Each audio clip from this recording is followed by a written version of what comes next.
In 2026, AI agents are no longer experimental. With 80% of Fortune 500 companies now running active AI agents, the question is no longer if you should build them, but how. This guide walks you through everything from choosing the right architecture to deploying agents that your team will actually trust and use. According to Microsoft's 2026 Enterprise Survey, 80% of Fortune 500 companies now deploy active AI agents across their workflows. But here is the problem that keeps CIOs up at night. OutSystems research found that 94% of enterprises raise serious concerns about agent sprawl. Uncontrolled, ungoverned agents multiplying across departments, each with its own tool access, each making decisions without oversight. The biggest mistake teams make is jumping straight to implementation without defining the fundamentals. Deloitte's 2026 State of AI report found that enterprise execution is falling behind adoption. Companies rush to build agents without answering three critical questions. What decisions can this agent make autonomously? How do we observe what it is doing? And when does a human need to step in? This is not a technology problem. It is an architecture problem. A production-ready AI agent needs 5 components. First, tool access. The agent needs secure Opus to interact with your existing systems. Second, memory. Both short-term context for conversation and long-term knowledge retrieval. Third, orchestration. How does the agent break down complex tasks into steps? Fourth, guardrails. Safety constraints that prevent the agent from taking unauthorized actions. And fifth, observability. If you cannot see what your agent is deciding and why, you should not deploy it. Let me break down the architecture stack from bottom to top. At the base you have your LLM, Claude, GPT, Gemini, or Llama, whichever fits your use case. On top of that sits the agent framework, LangGraph, the openai-agents SDK, or a custom loop. The tool layer provides secure access to your Opus, databases, and internal systems. Above that, orchestration manages multi-step reasoning and task decomposition. Guardrails enforce safety policies. And observability lets you monitor every decision your agent makes. Your LLM choice dramatically affects agent performance. Claude Opus 4.8 tops the SWE Bench coding benchmark at 72.7%, making it the strongest choice for code agents. Gemini 3.5 flash scores within 2 points of Anthropic's flagship model, while costing roughly 1/3 of the price. That makes it ideal for high-volume customer-facing agents. GPT 5.5 excels at structured tool calling and multi-turn reasoning, which is critical for complex enterprise workflows.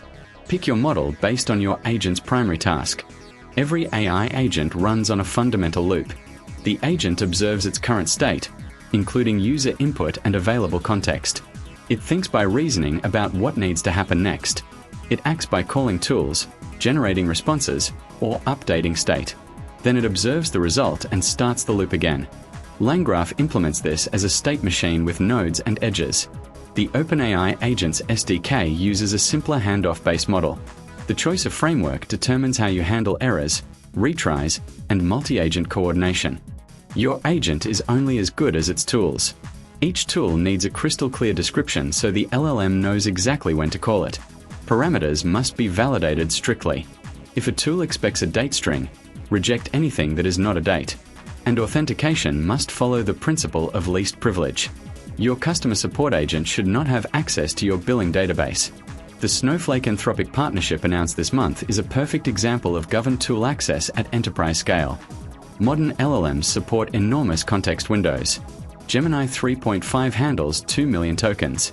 But an agent running for hours across hundreds of interactions cannot simply dump everything into context. You need structured memory. Short-term memory for the current conversation fits in the context window. Long-term memory needs retrieval augmented generation with vector databases or knowledge graphs. Keep your most relevant knowledge retrievable, not crammed into every prompt. Let me walk through a practical example. A research agent that searches the web for competitive intelligence. The agent gets a research question. It first checks its knowledge base for existing information. If nothing relevant exists, it calls a web search tool, reads the top results, and generates a structured summary. Then it presents the summary to a human reviewer. Only after human approval does it save the result to the knowledge base. This pattern keeps the human in the loop while automating the heavy lifting. The highest ROI agent use cases in 2026 fall into 5 categories. Customer support agents, which handle Tier 1 inquiries autonomously and escalate complex issues. Code review agents that catch bugs and suggest improvements before human review. Data analysis agents that query databases and generate visualizations from natural language. Document processing agents that extract, classify, and route business documents. And competitive research agents that monitor news, social signals, and funding announcements. Each of these saves teams 10 to 20 hours per week. Despite the progress, agents have real limitations in 2026. They still hallucinate confidently, especially when given tools that return ambiguous results.